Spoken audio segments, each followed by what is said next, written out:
तो हेलो बच्चों, स्वागत है आप सभी का राहुल एकेडमी की एक और बेहतर वीडियो में। तो प्यारे बच्चों, आज हम लोग कक्षा 12 के हिंदी का जो आज इवनिंग में जो पेपर हुआ है, इस पेपर का हम लोग प्यारे बच्चों आज की इस वीडियो में कंप्लीट सोल्यूशन देखने वाले हैं।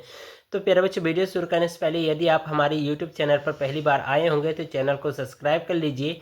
वीडियो पूरा देखिए बच्चों। वीडियो यदि आपको पसंद आती है तो वीडियो को लाइक करिए और साथ ही साथ चैनल को सब्सक्राइब करना ना भूलिएगा। तो चलिए बच्चों, बिना किसी देरी के आज के वीडियो को हम लोग शुरू करते हैं। तो सबसे पहले प्यारे बच्चों, जब आपको पेपर मिलेगा तो यहाँ पर आपको अपने पेपर पर अनुक्रमांक और अपना नाम लिख देना होगा, ठीक है। इस चीज़ को आपको ध्यान रखना है। और यहाँ पर देख रहे हो पूर्णांक आपको 100 नंबर का दिया गया है और जो समय दिया जाएगा आपको पेपर को हल करने के लिए 3 घंटे 15 मिनट का समय आपको मिलेगा। और यहाँ पर देख रहे हो कुछ नोट पॉइंट है जिनको आपको पढ़ लेना है और इसका पालन भी करना होगा, ठीक है। तो चलिए हम लोग इसका खंड क देखेंगे। और खंड क में देखिए प्रश्न नंबर 1 का क में कहा जा रहा है कि पाणिनिकालीन भारतवर्ष नामक कृति के लेखक हैं, ठीक है। तो प्यारे बच्चों, इसका ऑप्शन नंबर सी सही हो जाएगा, यानी डॉक्टर वासुदेव शरण अग्रवाल, ठीक है। तो इसका ऑप्शन नंबर सी सही हो जाएगा, ठीक है। ख वाला क्वेश्चन देखिए, इसमें कहा जा रहा है कि द्विवेदी युगीन लेखक हैं, यानी कि द्विवेदी युगीन लेखक कौन है। तो प्यारे बच्चों, इसका ऑप्शन नंबर बी सही हो जाएगा, यानी अध्यापक पूर्ण सिंह, ठीक है। चलिए हम लोग अब अगला प्रश्न देखते हैं। प्रश्न नंबर ग में प्यारे बच्चों देखिए कहा जा रहा है कि रामचंद्र शुक्ल लिखित कहानी, यानी कि रामचंद्र शुक्ल द्वारा लिखित कौन सी कहानी है।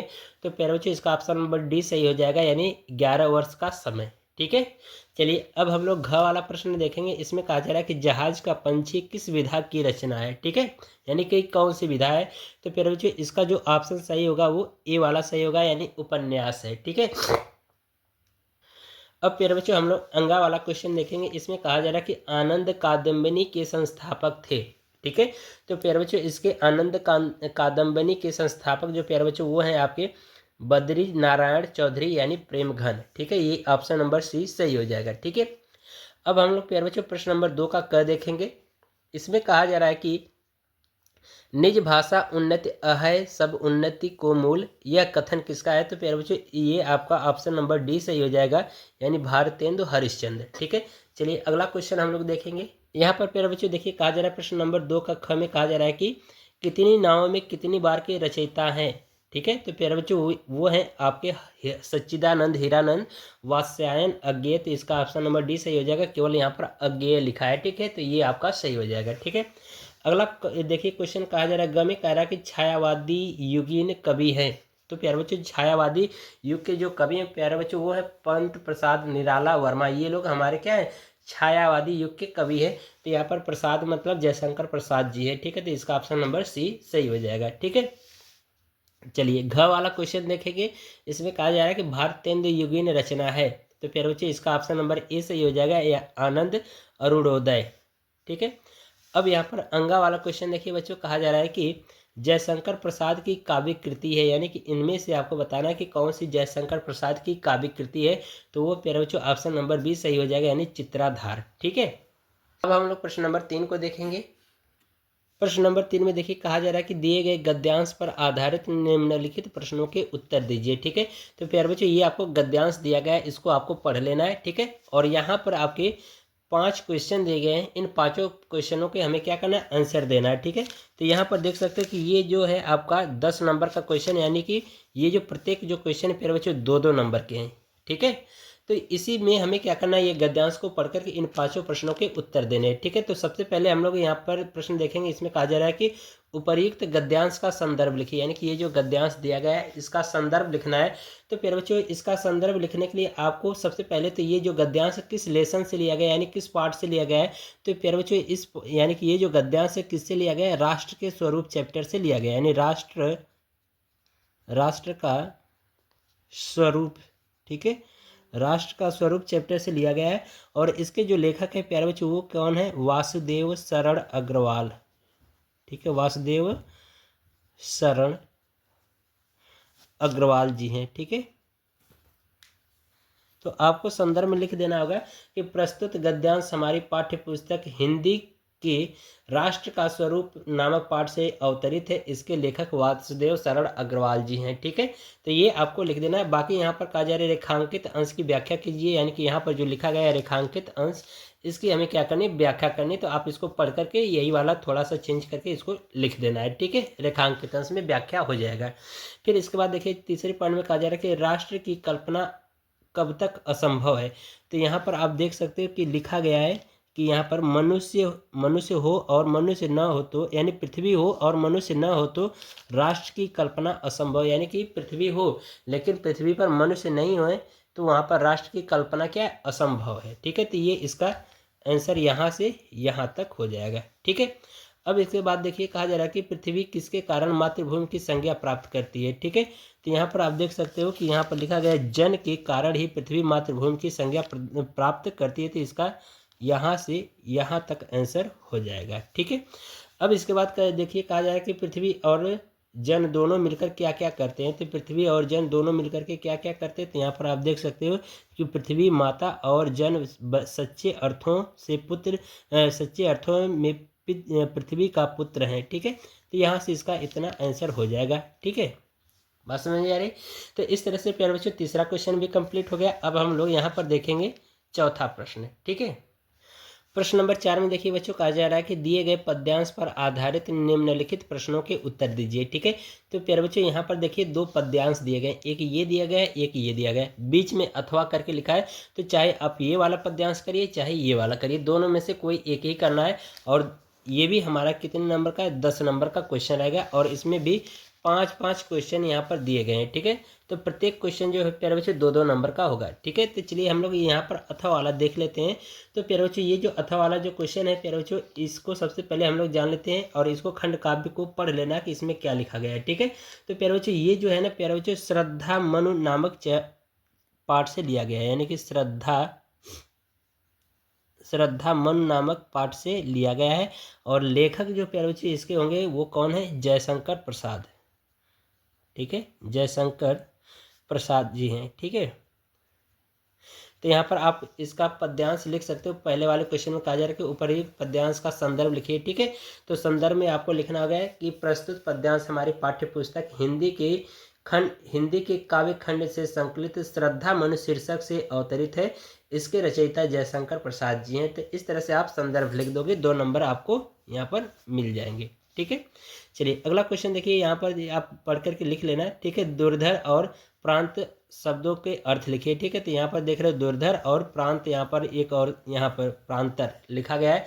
तो इनका अर्थ आपको बताना है। ठीक है, तो प्यारे बच्चे इस तरह से इन सभी क्वेश्चनों को आप क्या करना, आंसर लिख लेना। ठीक है, चलिए अब हम लोग प्रश्न नंबर 5 को देखते हैं।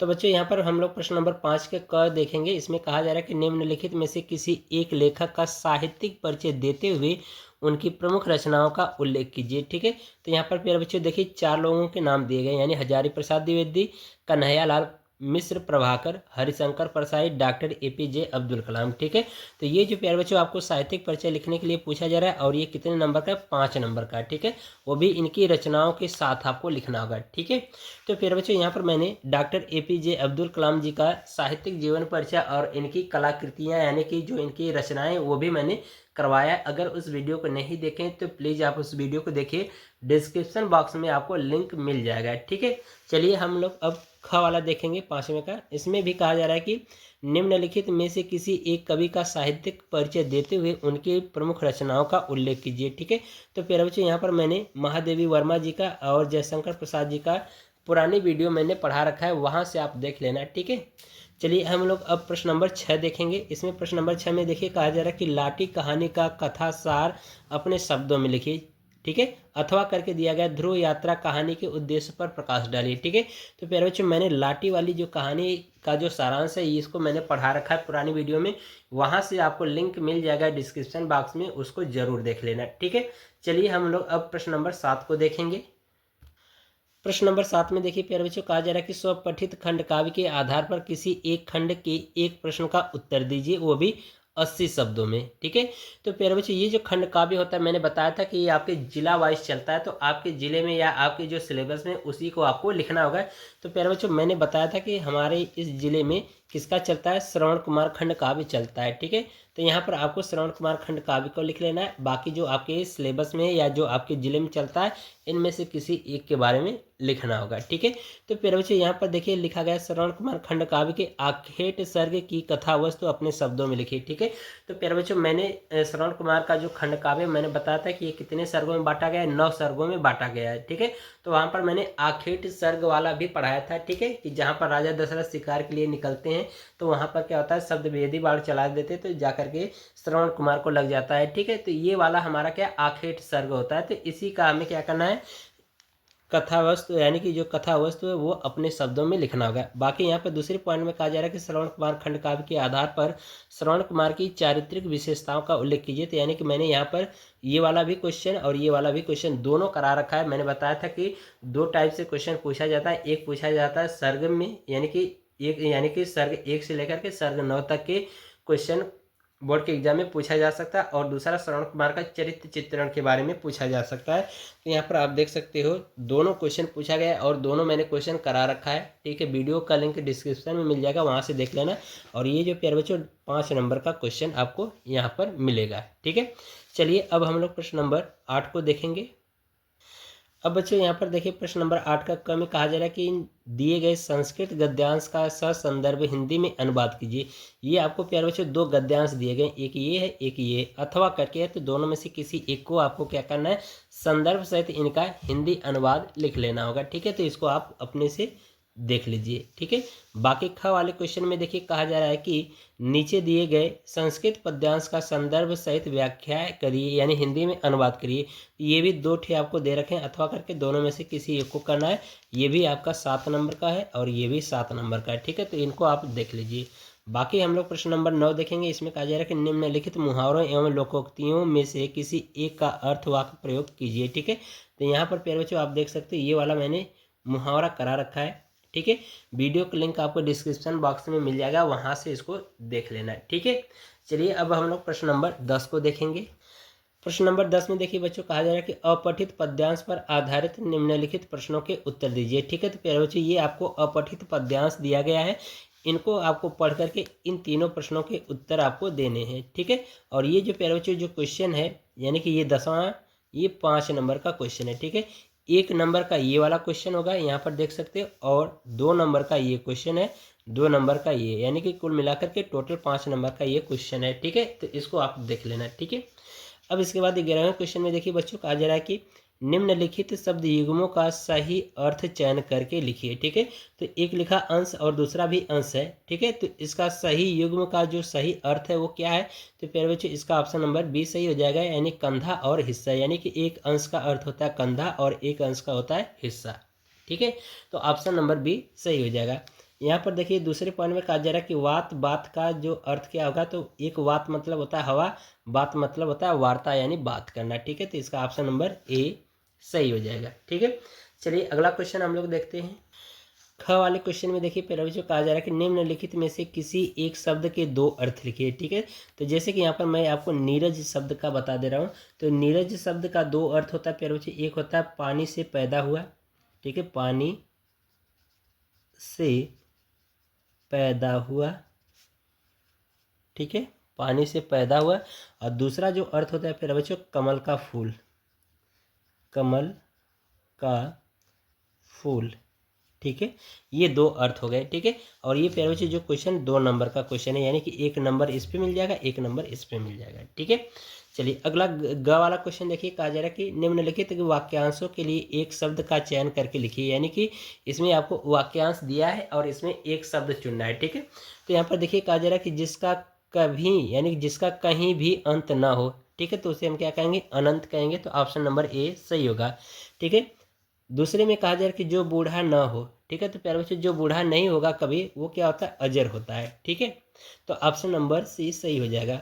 अब यहाँ पर देखिए शुद्ध वाक्य आपको बनाना है, तो इसको आप देख लेना है। ठीक है, अब यहाँ पर प्रश्न नंबर 12 में देखिए कहा जा रहा है, प्रश्न नंबर 12 के क में कहा जा रहा है कि हास्य अथवा शांत रस का लक्षण और उदाहरण सहित लिखिए। ठीक है, तो प्यारे बच्चों मैंने हास्य रस का उदाहरण और परिभाषा मैंने करा रखा था। ठीक है, वीडियो भी प्रोवाइड किया था टोटल रस, छंद एवं अलंकार के।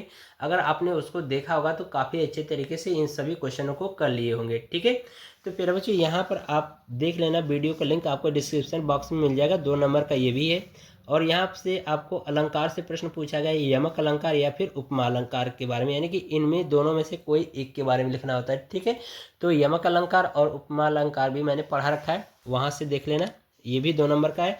और सोरठा अथवा कुंडलियाँ छंद का लक्षण उदाहरण सहित लिखना है, तो ये भी मैंने पढ़ा रखा है, वहाँ से वीडियो से देख लेना। ये भी आपका 2 नंबर का होगा। ठीक है, चलिए अब हम लोग प्रश्न नंबर 13 देखेंगे।